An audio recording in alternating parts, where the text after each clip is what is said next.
Welcome back to the Kudlow Report, everyone. I'm Larry Kudlow. At the top of this half hour, once again this year, Republican Congressman Paul of Texas won the CPAC presidential straw poll. And once again this year, Mr. Paul delivered a stirring, rousing, optimistic message about liberty. The simple question is, can Barack Obama be defeated? So, first up, it's a pleasure to welcome you back to the show, Congressman Paul. Thank you, sir. Thank you, Larry. Nice to be with you. And I watched your speech on YouTube, and I thought it was one heck of a speech. Somebody who is not as bullish on you as I am is Mr. Donald Trump. I got a little clip from him. Let's just play that, and you'll respond. Hold on a second. I like Ron Paul. I think he's a good guy. But honestly, he has just zero chance of getting elected. You have to win an election. Congressman, what's your reaction to Don Trump? Well, I guess he follows the old adage, good guys finish last or something like that. But, you know, that's not a truism. So, no, my reaction is that at least he said I was a nice guy and all that. But, you know, somebody else said, and I'm not going to pick on Donald Trump because he's a powerhouse, but somebody else said that he probably shouldn't be talking because he hasn't won very many elections, and I won 11 elections. Right. So that's a minor point. 11 elections, that's right, down through the years. So let me just ask you, you gave a very optimistic speech. You talked a lot about liberty, as you always do. It's a wonderful, wonderful subject. Why is it, by your own words, I think you were quoted today someplace saying you're going to have a hard time beating Barack Obama? Wouldn't the message of liberty be able to do that? Oh, it will be. The big question, are the people ready for it, and who is the right person to deliver that message? I've never dreamed that I would be a messenger that I've achieved in the last few years. It's more than I thought I would, but the message, I have no doubts about the message, and I know that's what we need. I know that's what made America great, and there's going to be a greater need than ever before. Just like, you know, nobody wanted to talk about monetary policy, and they don't want to do it for academic reasons, but they're doing it out of necessity now, and people are interested in their personal liberty, and I think we'll have to, you know, come to grips with our foreign policy as well. When you think of the billions and billions of dollars that we spend, and you know that could help us move us to our bankruptcy. And most empires end when they spend too much and they spread themselves too thinly around the world. So I think it's a powerful message, and I think the time is right. It's just who's going to be that individual, and will the people be ready for it? But of course, that's what I work for all the time, is to try to condition the people to believe and be confident about liberty. There's no reason to say that you have to give up liberty for your security. I just don't like that at all. And we, of course, were advised not to do that. And I don't think it's necessary. I don't think you have to give up any freedom in order to be safe. I think we're all safer because we're free. I want to come back to the liberty and freedom message. Just one little political tidbit, though. Look, you won the CPAC presidential straw poll last year. You won it again this year. You may be the only guy to do that back-to-back, at least in a long time. Mr. Paul, are you going to run for president? Have you made a decision yourself? No, I have not made a decision, and it's a tough decision for me. It's a lot of hard work. I had to be really talked into it 4 years ago, and it's not an easy thing to do.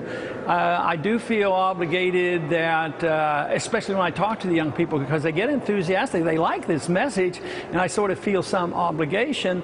But then again, I see there's a downside, and of course there's some difficulties with it too. So I'm delighted that nobody, you know, really has started announcing yet. They're making it a little slower this year. So I figure I have 2 or 3 months to think about it and be sure that I know what I want to do.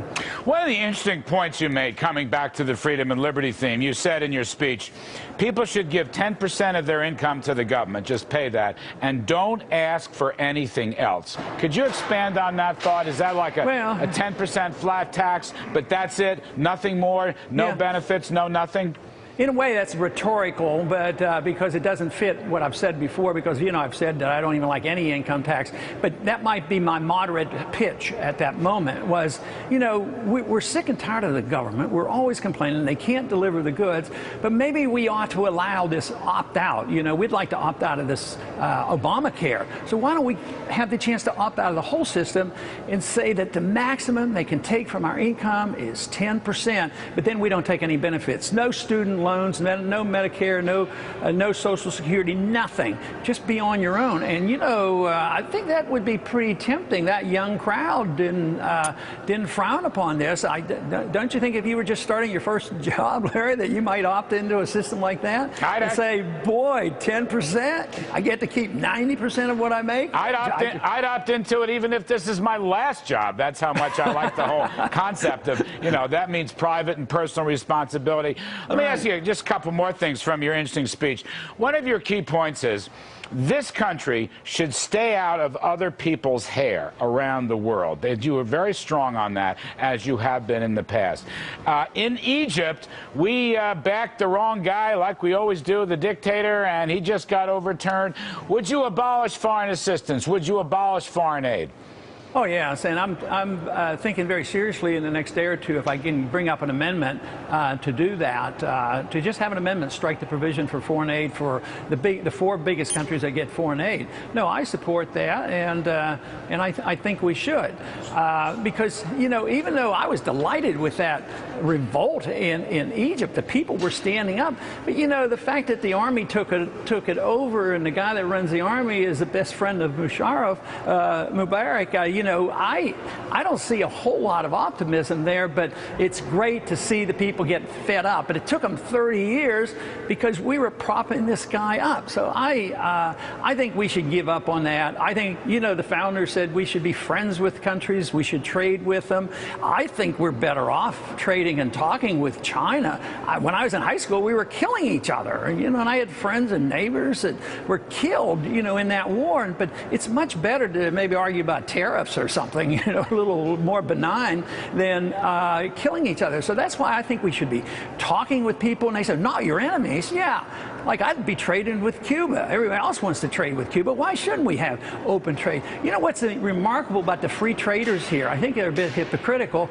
They promote the trade agreements, which I have a little question about. They promote that in the name of free trade. At the same time, they're the ones who always want to put on sanctions on every country they just disapprove on. They want to put on sanctions. That's a terribly interesting point. Let me stay with the China point for a minute. Okay, you're a free trader with China. I'm a free trader. But, they're not free traders. There's no reciprocal free trading rights. And you know a whole lot of people around the country, ordinary working folks, I don't know whether they're libertarian or conservative or I don't know what they are. They're furious because China won't play by the rules. Mr. Paul, what do you do about that? Well, the thing of it is, we complain about them rigging their currency, but what do? We debase our currency constantly. We want a weak currency, too. That's our whole policy. We want to be the reserve currency of the world. We want to issue the reserve currency, and we want to keep it real weak, and that it's supposed to enhance our exports, but it really doesn't work.